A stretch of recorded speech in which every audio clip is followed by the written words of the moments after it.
परमाराध्य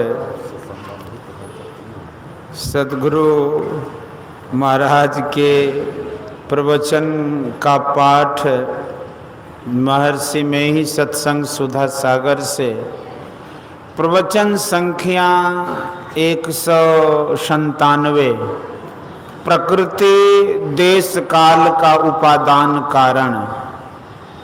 धर्मानुरागिनी प्यारी जनता, सत्संग में यह बताने की बड़ी आवश्यकता है कि ईश्वर का दर्शन कैसे होगा। इससे बढ़कर और कोई आवश्यकता नहीं है। श्रोता और जिज्ञासु जन भी इसी को जानने के लिए उत्सुक रहे। इसके लिए पहली बात यह है कि ईश्वर की स्थिति का ज्ञान हो और उसके स्वरूप को भी जाने। ईश्वर स्वरूप निर्णय के बिना उसकी प्राप्ति का यत्न समझ में नहीं आवेगा कि कैसे होगा। ईश्वर का दर्शन कौन करेगा? जीवात्मा। जिसके द्वारा, किसके द्वारा? यह जटिल प्रश्न है। इसके लिए क्या साधन है, इसको जानना चाहिए कि जीवात्मा क्या है, ईश्वर क्या है, तब निर्णय होगा कि साधन क्या है और किस साधन से दर्शन होगा। ईश्वर ऐसा नहीं है जो नाशवान हो। ईश्वर को नाशवान मानने वाला गोया ईश्वर को नहीं मानता। ईश्वर देश और काल अर्थात स्थान और समय से बद्ध व सीमित है नहीं। मनुष्य अपने को देखता है कि वह देश काल से सीमित है। वह सूर्य, चंद्र, पहाड़, जंगल सबको देश काल से बद्ध और सीमित देखता है। जो सीमा के अंदर रहे वह सीमित है, जो देश काल से बद्ध है वह देश काल के अंदर है। वे सभी परिवर्तनशील और नाशवान है। बड़ा से बड़ा पहाड़ भी सड़ते सड़ते जर्रे जर्रे हो जाता है। पहाड़ी इलाकों में घूमे तो देखेंगे कि पहाड़ भी सड़ता है, मुर्दा पहाड़ भी होता है। कुछ विद्या का काम है। जानकार जान सकते हैं कि सूर्य से हम जीवन धारण करते हैं। उस सूर्य के सहित चंद्र, तारे वगैरह सभी की शक्ति क्षय होती है। मैंने अपने जीवन के आरंभिक समय बालपन से जवान होते होते तक देखा है कि उस समय कितनी वर्षा होती थी। वर्षा ऋतु में रास्ता बंद हो जाता था, इसलिए श्री राम वर्षा के कारण किष्किंधा में ठहरे थे। इतनी वर्षा होने का कारण क्या? सूर्य के कारण से समुद्र का जल गर्म होता है, वाष्प रूप में ऊपर उठता है और बादल बनकर वर्षा होती है। पहले जैसे शक्ति अब सूर्य में नहीं है जिससे अधिक वाष्प बने और अधिक वर्षा हो। गोस्वामी तुलसीदास जी ने लिखा है कि अंड कटाह अमित लयकारी, काल महादुरित कर्म भारी।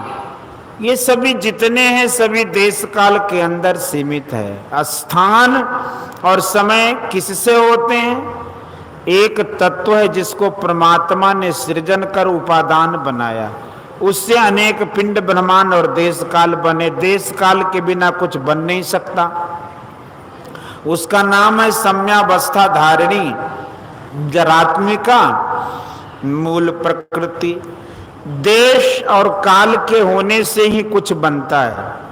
जो देश और काल से सीमित है वह असीम व प्रकृति पार प्रभु सब उर्वासी ब्रह्म निरेह बिरज अविनाशी नहीं हो सकता। गोस्वामी तुलसीदास जी ने कहा कि सकल दृश्य निज उदर मेलि शोभई निद्रा तजी जोगी, सोई हरिपद अनुभवई परम सुख अतिशय द्वैत वियोगी।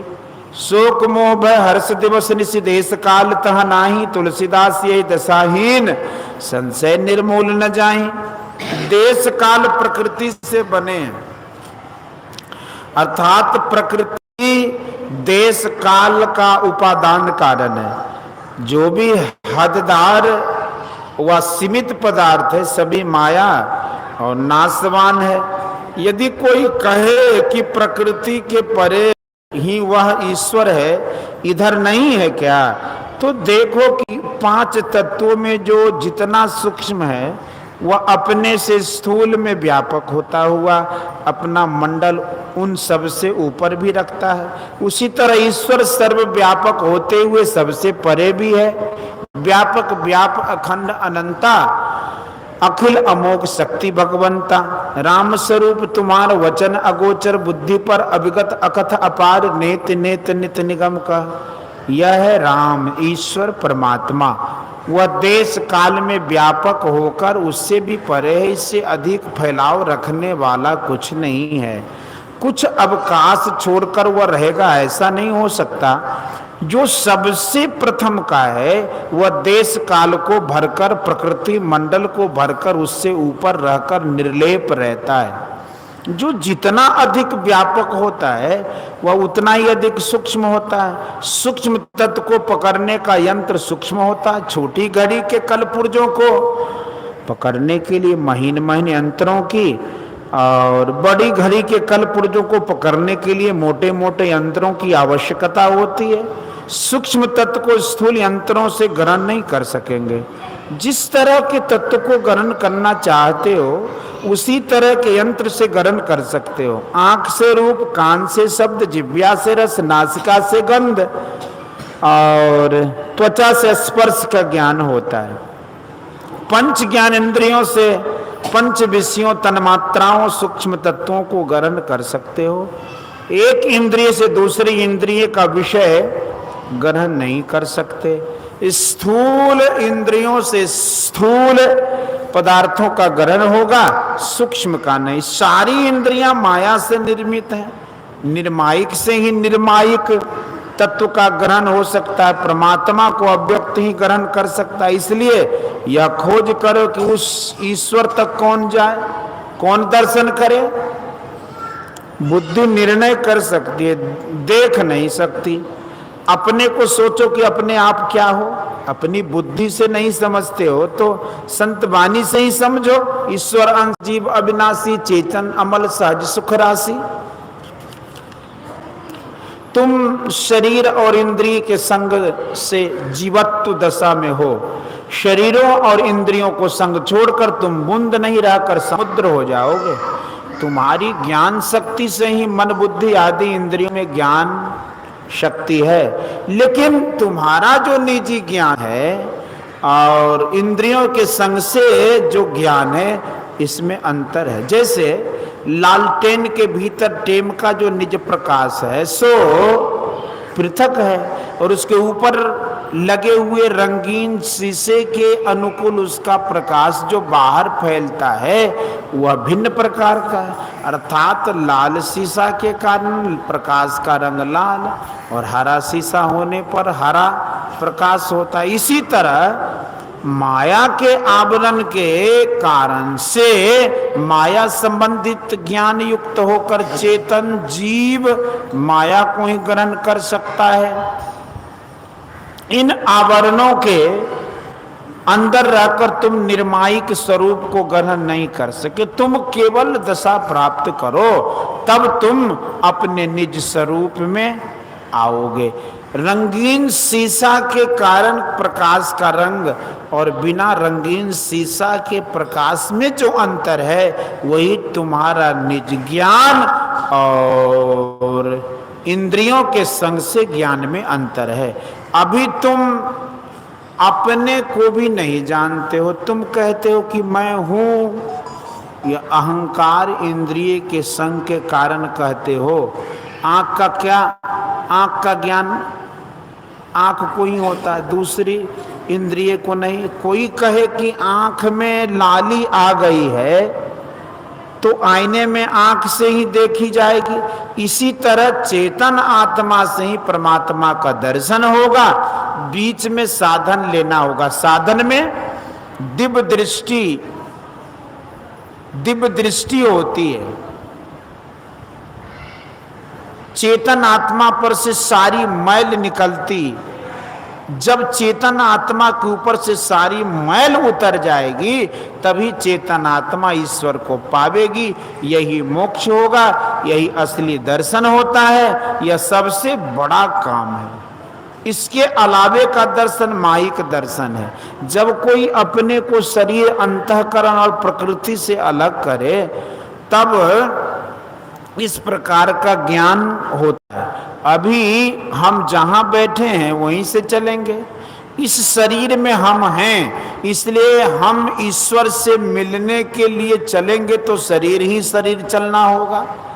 जैसे इस प्रांत को पार करते हैं, बिहार को पार करते हैं, तब उड़ीसा जाकर जगन्नाथ जी का दर्शन करते हैं। जगन्नाथ जी के दर्शन के लिए चलना जगन्नाथ जी की भक्ति में दाखिल है। उसी तरह अपने अंदर में ईश्वर से मिलने चलो, यह ईश्वर की भक्ति है। जहां जाकर माया से छूटना होता है, जहां चलकर माया से छूटना होता है, वहीं सभी बंधनों से छूटना होता है। यह आत्रा परा भक्ति है। इसलिए ही नयन सैन सुसैन सुंदरी साजी सुरति पियो पे चली। तुलसी साहब ने कहा, माया की कितनी भी शक्ति ले लो लेकिन ईश्वर दर्शन नहीं होगा। लोग कहते हैं कि अव्यक्त को व्यक्त कैसे धारण कर सकता है, लेकिन सोचते नहीं कि ईश्वर स्वरूप क्या है, उसको कैसे ग्रहण किया जा सकता है। महाभारत का युद्ध समाप्त हो गया था। युधिष्ठिर जीतकर भी प्रसन्न नहीं से थे। व्यासदेव जी ने उनको यज्ञ करने का पहाड़ से धन लाकर युधिष्ठिर ने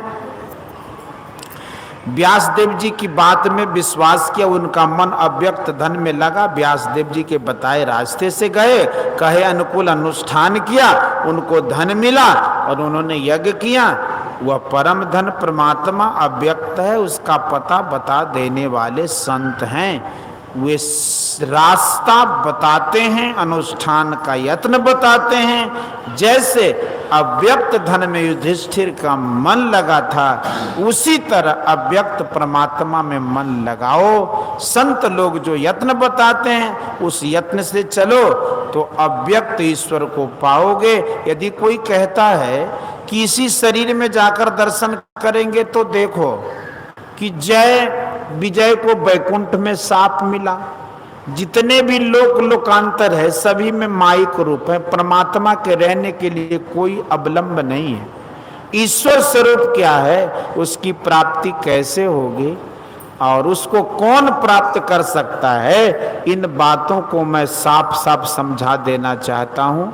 बोलिए श्री सतगुरु महाराज की जय। यह प्रवचन उत्तर प्रदेश के बदायूं नगर के में दिनांक 10/10/1963 ईस्वी को प्रातःकालीन सत्संग में हुआ था। बोलिए श्री सतगुरु महाराज की जय।